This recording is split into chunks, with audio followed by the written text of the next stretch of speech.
Oi pessoal, em nossa videoaula de hoje falaremos sobre como configurar a escala de tempo do gráfico de Gantt. Este assunto encontra-se em nosso livro no item 7.2, configurando a escala de tempo do gráfico de Gantt. Bem, para fazer essa configuração, temos que acessar inicialmente a nossa guia exibição, que já está selecionada, e no grupo lógico Zoom nós temos aqui escala de tempo. O que é isso? Ele está aqui informando, né, qual é a escala de tempo que está sendo utilizada. É 2 dias, isto é, a cada 2 dias. Por quê? Porque nós temos aqui o domingo, pulou a segunda, veio para a terça, pulou a quarta, veio para a quinta, né? Nós poderíamos selecionar outras opções pré-estabelecidas de escala de tempo, como dias. Observem que aí agora não está mais pulando nenhum dia. Domingo vai para a segunda, que vai para a terça. E observem também que com essa configuração da escala de tempo, o nosso gráfico de Gantt ele foi o que? Ampliado. Para quê? Para poder comportar a escala de tempo que foi o que? Definida. Nós poderíamos também trabalhar com semanas. Vejam que agora o nosso gráfico foi o que? Reduzido para poder comportar a escala de tempo definida. E aqui nós temos em janeiro, dia 1º do 1, aqui dia 8, uma semana depois, 15, outra semana depois. Então agora ele está na escala de tempo que? De semanas, onde ele exibe em cada intervalo, o intervalo que? Semanal. Bem, além dessas configurações pré-estabelecidas pelo Project, nós podemos também definir outras escalas de tempo, a nosso critério. Através dessa opção, escala de tempo, nós observamos que nós podemos trabalhar com uma camada superior, uma camada intermediária e uma camada inferior. A opção que está sendo exibida aqui é trabalhar com 2 camadas, que será sempre o que? A intermediária e a inferior. Se nós quisermos trabalhar com uma camada apenas, será a intermediária. Com 3 camadas, as 3 estarão disponíveis. Vamos marcar essa opção aqui para que a gente possa explorar toda a potencialidade da ferramenta. Bem, 3 camadas, superior, intermediária e inferior. A camada intermediária, ela está exibindo o que? Os meses. Com que intervalo de contagem? 1. Intervalo de contagem 1 quer dizer que é janeiro, fevereiro, março. É uma sequência de 1 em 1. Se passássemos aqui para 2, né? Vejam que ele não alterou, porque as alterações só serão feitas após o OK. Se nós marcássemos a opção 2, ele ia excluir fevereiro e de janeiro ele ia pular direto para março. Mas o fato de excluir fevereiro não quer dizer que as tarefas que aconteçam em fevereiro elas não apresentam, mas elas vão ser o que? Aglutinadas. Bem, vamos voltar para a camada contagem 1, né? A camada inferior, vejam que está sendo apresentada a nível de quê? De semanas. Com que formato? Esse formato aqui, ó, do cabeçalho. Nós podemos marcar outras opções de semanas. Vejam que aqui são várias outras opções para apresentar, né, essa nomenclatura aqui, para o cabeçalho de semanas. Nós podíamos colocar, então, domingo, 25, janeiro, pronto, é uma opção, né? No intermediário, que são os meses, nós vamos alterar um pouco, vamos colocar o mês e o ano, né? Pronto, colocamos aqui o mês. Ele já está exibindo aqui como ficará a nossa configuração. A camada inferior vai ficar assim, a camada intermediária vai ficar assim, e por enquanto a camada superior está dessa forma. Camada superior, ela está em termos de quê? De meses. Veja que se nós colocarmos aqui uma opção de intervalo de tempo menor do que o da camada intermediária ou da camada inferior, ele vai acusar um erro. Então, o que quer dizer isso? Esse intervalo aqui está de mês em mês. Então, eu não posso colocar aqui, numa camada superior, um intervalo menor do que esse. Então, se aqui está a camada intermediária é de mês, eu não posso colocar na superior semana, dia, hora. Eu tenho que colocar o quê? Um intervalo de tempo maior. Maior do que mês seria o quê? Trimestre, semestre ou ano. Nada o que? Inferior a ele.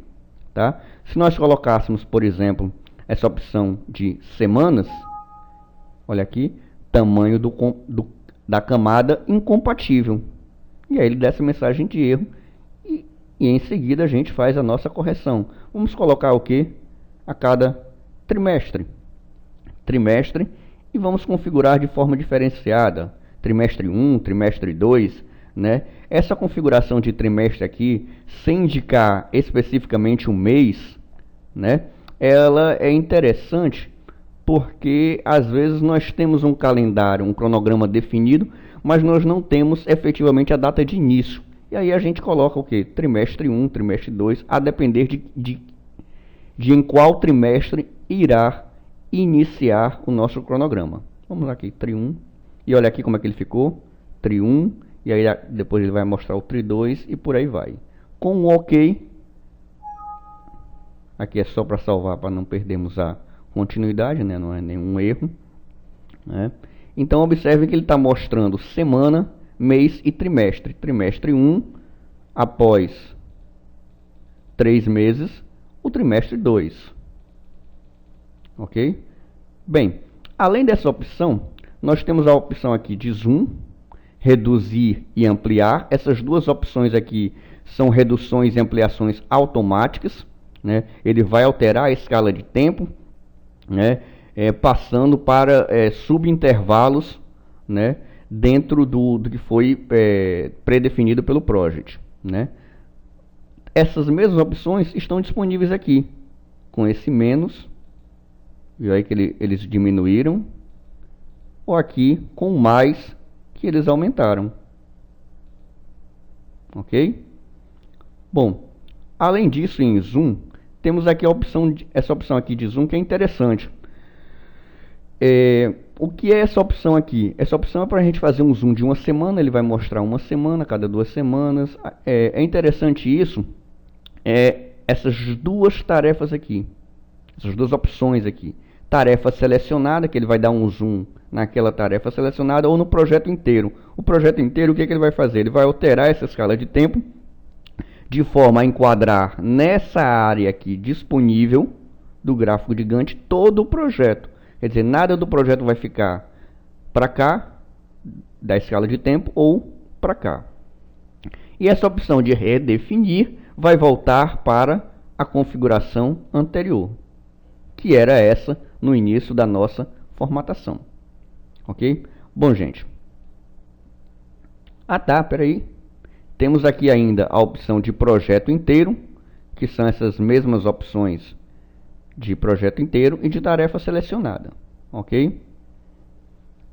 Bem, era isso que queríamos falar sobre configuração da escala de tempo do gráfico de Gantt. Esperamos que tenham gostado e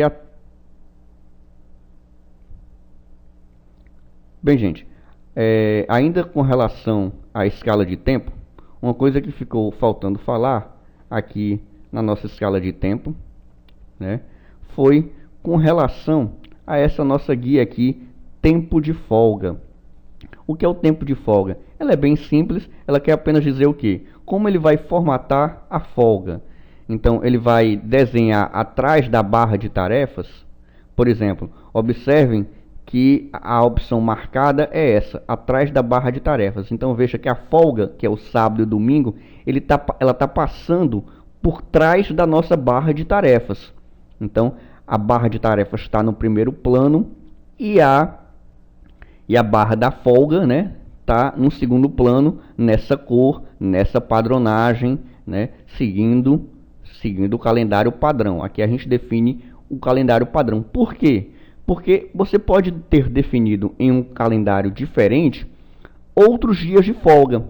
Então, ele está mostrando aqui que o calendário que está sendo seguido é o padrão. Ok?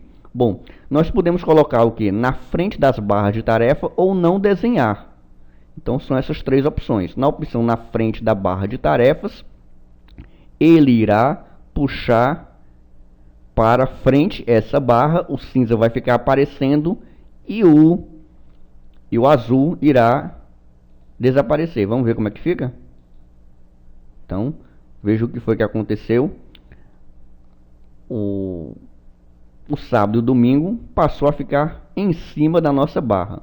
O normal, gente, o normal, nós podemos voltar aqui, né? O normal é o que? É realmente passar por cima para dar destaque maior para a tarefa do que para a nossa folga. Bem, era isso que queríamos falar sobre configuração da escala de tempo no gráfico de Gantt.